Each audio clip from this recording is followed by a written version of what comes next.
It's an incredibly productive conversation. As you can see from the president's tweets, he will announce that nomination next Thursday.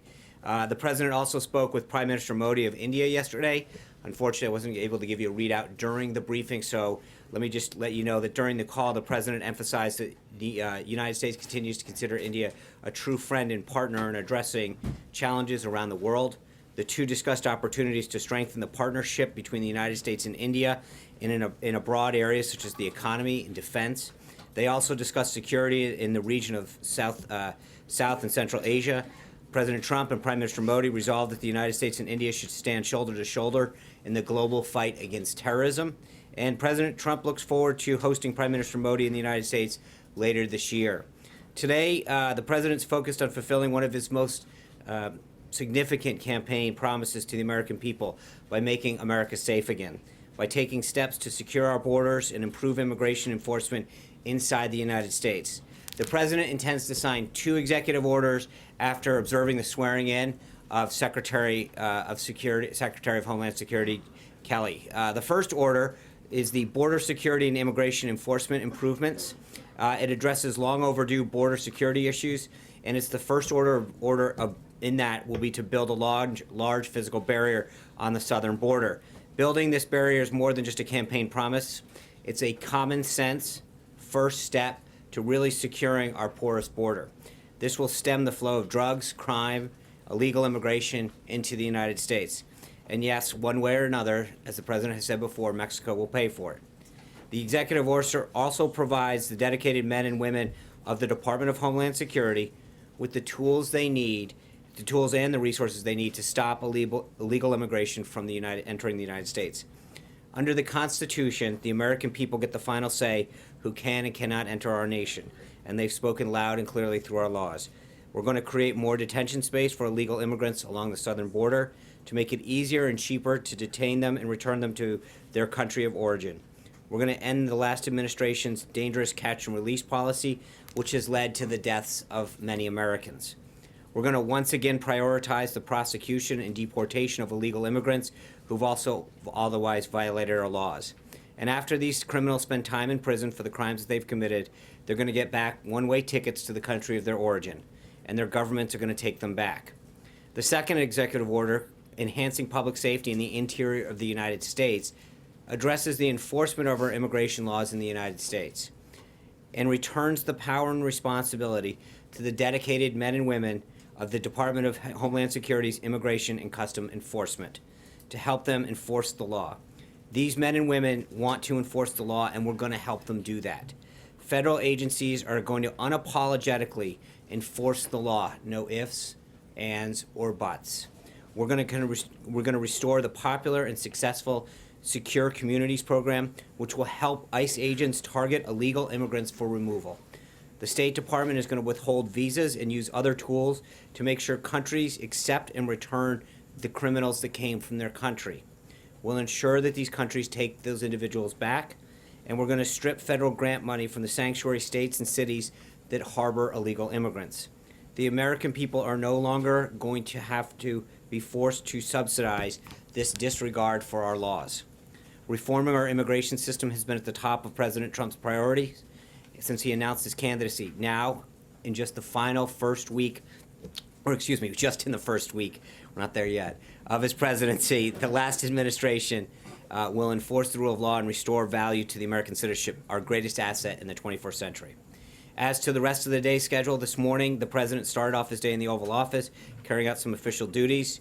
This morning, he had the honor to greet now Ambassador to the UN, Nikki Haley, in his office after the Vice President swore her in his ceremonial office across the street. As one of the most respected governors in the country, Ambassador Haley has a proven track record of bringing people together, regardless of their background or differences, to create opportunities for bettering her state and now our nation. The President is pleased that Ambassador Haley, to the best of my knowledge at least, is our nation's first Indian American cabinet-level officer. That's a big deal for Indian Americans throughout this country. And now she is able to get to work representing our nation as our nation's top diplomat. In just a few minutes, the President will be departing the White House to visit the Department of Homeland Security, As I mentioned, he'll attend the swearing in of Secretary Kelly, would then be briefed by FEMA on the storm relief efforts in the Southeast, and conduct other related business specific to keeping our nation safe. Secretary Kelly has dedicated his life to protecting our country, enlisting in the Marine Corps in 1970, commanding at every level from platoon commander through the corps level and combatant command. He has a sincere commitment to fighting the threat of terrorism inside of our country and ending the dangerous flow of illegal immigrants through our borders. The President's looking forward to working with Secretary Kelly to implement his plans to restore our borders and protect our country. For everyone keeping score at home, this brings us up to 4 total confirmations of our cabinet level appointees. And as a reminder, the Obama administration had 12 done at the end of their first week. So needless to say, we think Senate Democrats should continue to spend some quality time getting our nominations moved out of the Senate. This afternoon, the President will have his final public event anyway, by speaking on the phone with Mississippi Governor Bryant.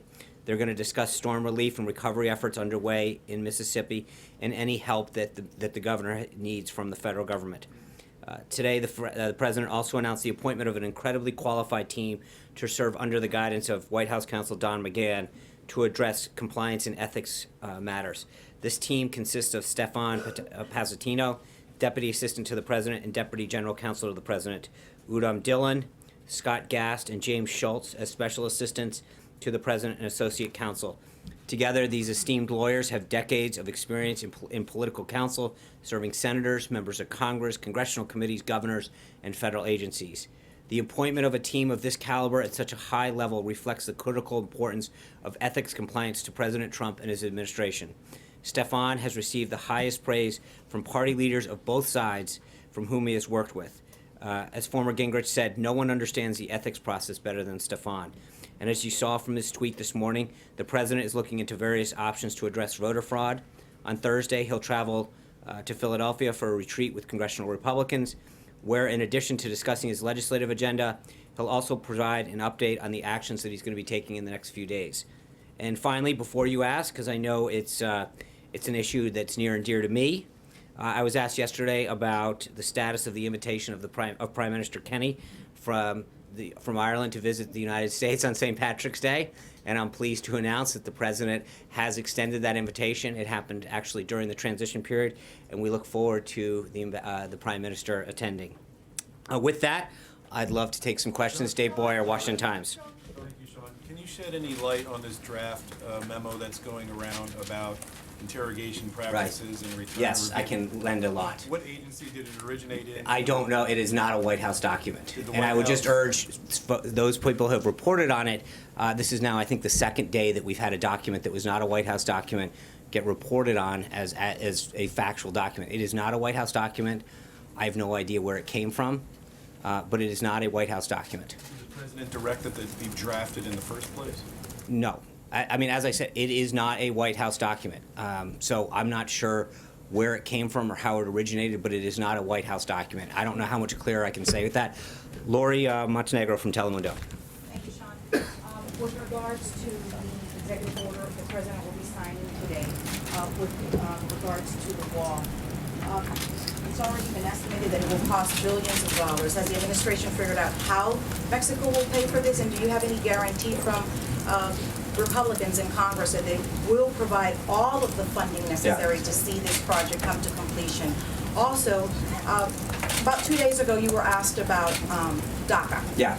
And some of the dreamers, as they are known, have lots of questions regarding what is their future. Right. I mean, do they continue to apply? Those that applied for renewal, will their applications be processed? And with regards to stripping funding from the sanctuary cities, what fundings are we talking about with regards to that? Thanks, Lori. I think with respect to the last part of that first, what the executive order does is it directs the Secretary to look at ways that look at funding streams that are going to these cities of federal monies and figure out how we can defund those streams. So part of this is a directive to the Secretary to look at those funding streams and then figure out how they can be cut off. So that's what the actual order directs them to do. The first part with respect to DACA, I've talked about this a couple days. The order today doesn't specifically deal with that. We will have further updates on the rest of the President immigration agenda further in the week. But as I've mentioned before, I think the President will talk about it in an interview tonight, but his priority is first and foremost people who are in this country that seek to do us harm. And he understands, I mean, the President understands the magnitude of this problem. He's a family man. He understands. He has a huge heart, and he understands the significance of this problem. But he's going to work through it with his team in a very humane way to make sure that he understands, that he respects the situation that many of these children are in that were brought here. But his priority with respect to immigration is first and foremost making sure that people who are in this country that are seeking to do us harm or have committed a crime are at the forefront of that. Francesca Chambers. The border and the wall, and how has the administration figured out Oh, how I'm sorry. Mexico will pay for it, and has... No, I think the President's working with Congress and other folks to figure out opportunities for that to happen. There are a lot of funding mechanisms that can be used. At this point, his goal was to get the project started as quickly as possible using existing funds and resources that the department currently has, and then to move forward and work with Congress on an appropriation schedule. But, you know, again, we're here at day 3. It's an issue that he has brought up several times with Congress in terms of making sure that we understand, that they understand the need to make sure that that's included in the appropriations process. Francesca. Thank you, Sean. Could you give us a little bit more of a readout of yesterday's meeting with senators about the Supreme Court justice nominees? How was that list received specifically by Democrats? And has the president whittled it down to 3 names or 1 name as we're hearing? The President is not wielded it down, at least not to the extent that he's willing to share with us. Maybe in his mind he's got that going, but he's going through the process. He had a very constructive and productive conversation with Senate leaders yesterday about the advice and consent role that they have, getting their ideas, the principles that they expect, and he was sharing with them the qualities and values that he expects in a judge to serve on the Supreme Court. I'm not going to go further than that, but I would just say it was a very productive and constructive meeting. Eli Stokels. Last night, National Park published tweets that were scientific facts about climate change. And then those tweets disappeared shortly after there. So I'm wondering if this White House had anything to do with that, and if there's a broader, as has been reported by some organizations, if there is a broader mandate going out to federal agencies about halting speech coming from those agencies. No, there's nothing that's come from the White House. Absolutely not. I think in some cases, I know in the Park Service, for example, over the weekend, somebody who an unauthorized user had an old password in the San Francisco office, went in and started retweeting inappropriate things that were in violation of their policy. And they've directed. I mean, so that again, remember, I know this happened in the EPA is another example of I think some social media contact. The EPA actually violated the Anti-Deficiency Act and the anti-lobbying bans. I think it was a year ago during the Obama administration, and the inappropriately marketing some policies of President Obama. And I think there's a couple of these agencies that have had problems adhering to their own policies, and I would refer you back to them as to why those things are happening, but I know that they are taking steps in both of those 2 cases to address inappropriate use of social media. Yeah.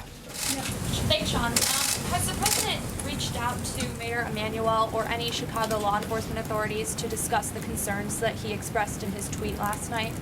Well, he met with Mayor Emanuel during the transition, expressed to him his support for the city, the need to deal with the crime and the killings that are occurring in Chicago.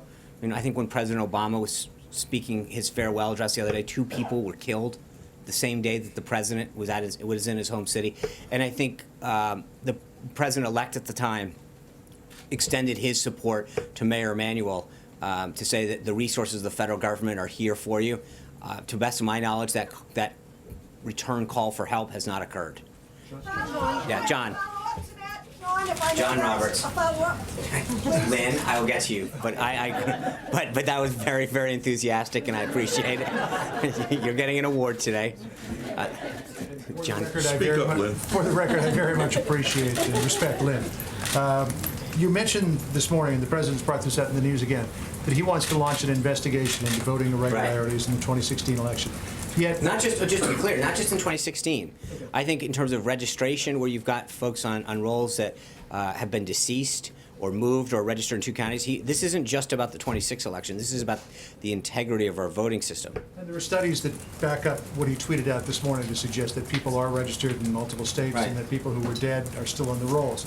But attorneys who were representing the president-elect during the recounts in several states emphatically stated, quote, all available evidence suggests the 2016 election was not tainted by fraud or mistake. So how do you square those two things? Well, I think there's a lot of states that we didn't compete in where that's not necessarily the case. If you look at California and New York, I'm not sure that those statements we didn't look at those 2 states in particular.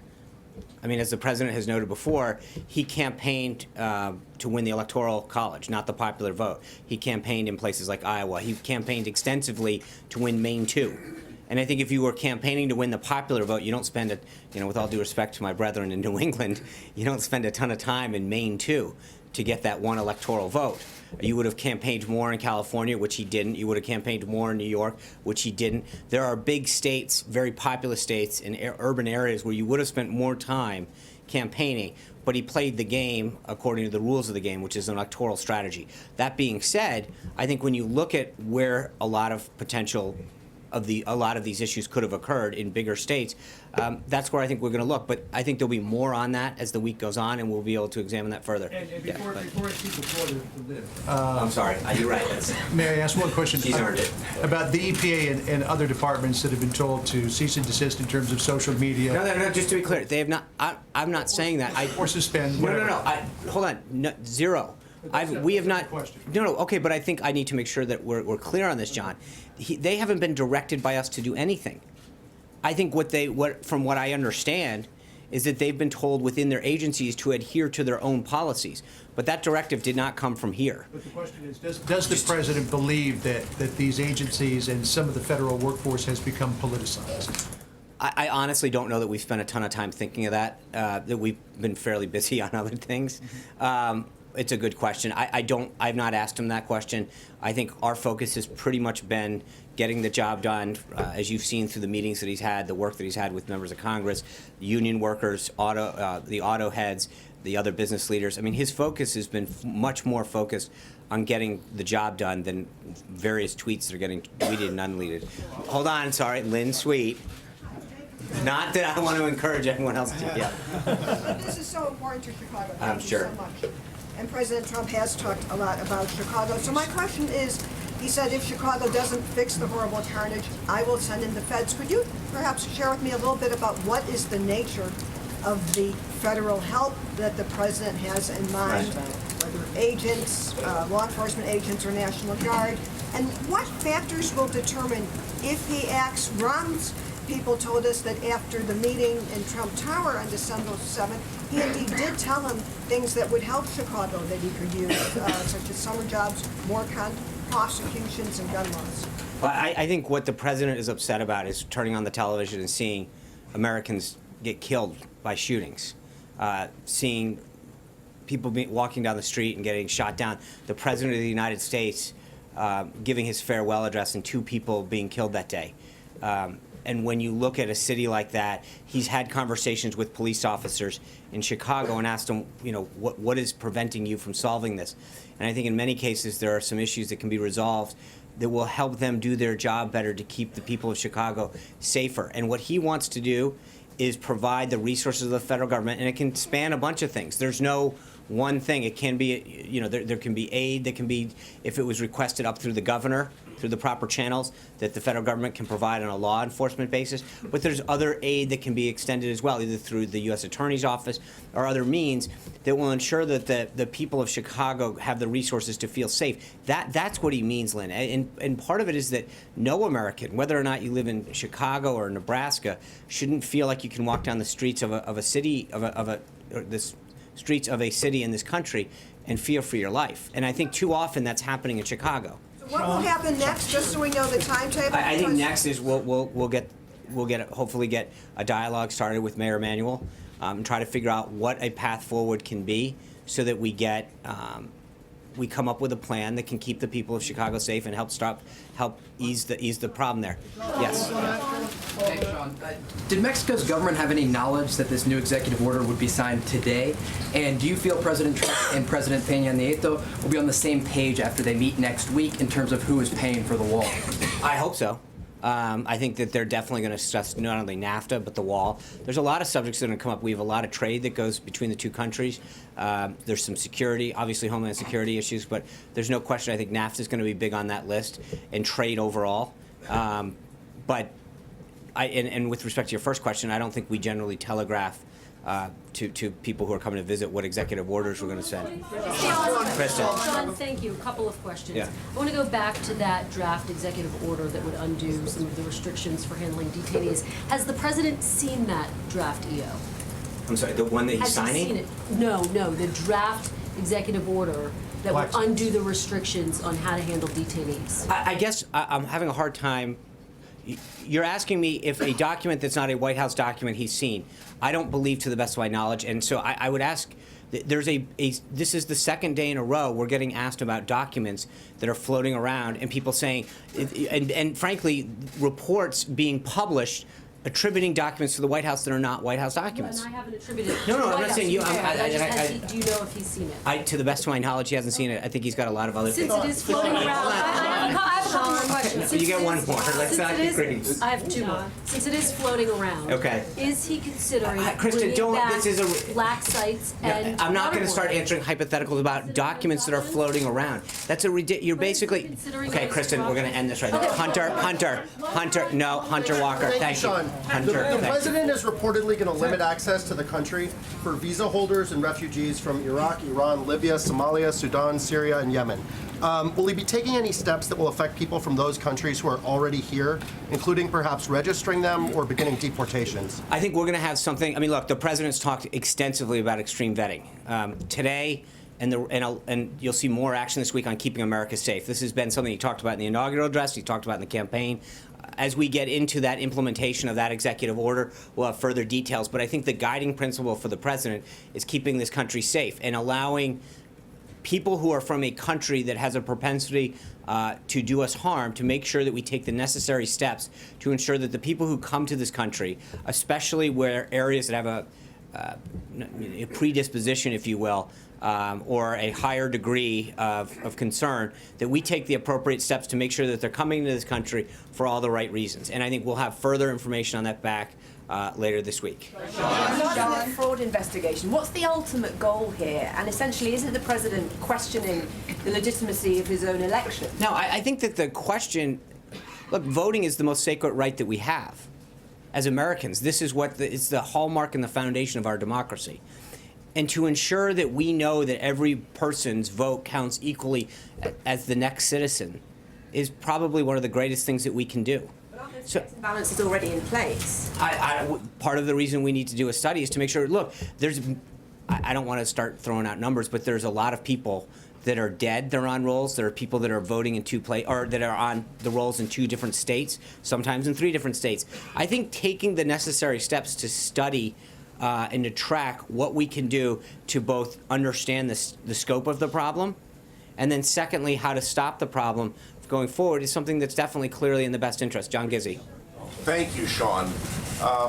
2 brief questions. First, Congressman Todd Rokita of the Vice President's home state of Indiana, himself a former Secretary of State, is the father of that state's voter ID law, which went to the Supreme Court. He has long advocated other states following the Indiana example, all states adopting voter ID. Right. Is that something the president would get behind to achieve his Look, I think the president's #1 goal is to make sure that Georgia is another great example of a state that implemented a very successful voter ID program. And I think that's what the president's, one of several things. But the first step is for him to get this, I don't want to call it a task force yet because it's not there yet, but this effort underway that can look at the scope of the problem and then John, maybe make some recommendations, and maybe it is voter ID in states, but right now we've got 50 states and the territories that all have various different IDs, and I know that there's some compliance issues to make sure, but part of that is to figure out the extent of the problem. In some states, what it takes to get a driver's license might be an issue, and but I think we have to understand where the problem exists, how deep it goes, and then suggest some remedies to it. But right now, to sort of prejudge the process would sort of get in front of the whole need to have it. Paul Bedard. I have a second question. Next week is the National Prayer Breakfast, It is. Sean, and presidents from Eisenhower to President Obama spoke about their faith. Right. Will the president attend? I'm going to have to be back to you. I'd be glad to check on that. I just don't have the president's schedule for the next week. So I will get, hold on a second. Paul Bedard. Sean, what will the White House presidents do on immigration to sanctuary cities and sanctuary counties that say, go ahead, keep your money, we don't care, we're gonna harbor these illegal criminals? And also, what do you do about countries that pretty much say the same thing, who won't allow those people to come back into their country? Well, I think the first step, Paul, is the funding piece. And again, this is a multi-step problem. And it's why you've started to see different executive orders get rolled out, and then there's, a congressional piece that we have to do legislatively. But to the extent that the president can continue to identify areas that he can handle within executive action and orders and memoranda to start curbing the problem of of illegal immigration. But also, again, it's about we talked a little bit about yesterday in terms of funding. There's a taxpayer issue here. You've got the American people out there working and then having their money sent to places where folks that aren't in this country legally are getting sent to cities that are therefore using their tax dollars. That's a part of it. So it's not a one-step solution. I think that's why you've got the wall, you've got some funding issues, you've got the vetting, but it is not a one-step process. It's going to be a multi-tiered, multi-step problem. Yeah. Sean, on the Supreme Court, what is the president's views of Judge Gorsuch? He's a name that's been circulated. Right. And then more broadly, does the president feel like the choice should be someone who is in their late 40s, early 50s as a way of leaving his imprint on the court? I think that there have been several names that have been floated out there. He put out the list a while ago of 20 or so. That's where I would look. I'm definitely not getting ahead of the president on this. But I would suggest to you that the people that are on that list that he put out during the campaign represent the kind of people that he's not just going to represent, or he's not going to nominate for the Supreme Court, but we have well over 100, I think it's 103 vacancies at the federal level and at the appellate level. And I think that's going to continue to guide him. Margaret. Sean, one point of personal privilege. Could we get the text of the executive orders when the president makes the announcement? Yes. That would help. In fact, I will tell you this, with Margaret, I was just told the president is about to speak. I will get you the executive orders ASAP. Thank you guys very much. Real quick, hold on, real quick, okay, hold on. Can I just for guidance purposes, we will be gaggling tomorrow on Air Force One. Thank you very much. We look forward to seeing you in Philadelphia. Bye, guys. Consider federalizing the National Guard.